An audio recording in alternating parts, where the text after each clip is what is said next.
लोक म्हणत होते भिकारी जेव्हा घरात होती गरिबी।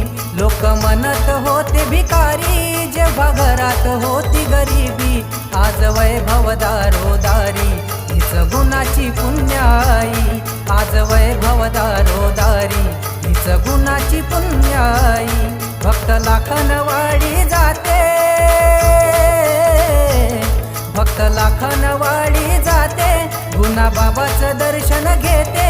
भक्त लाखनवाडी जाते, गुना बाबाचं दर्शन घेते। साऱ्या भक्तांना हेच मी सांगतो,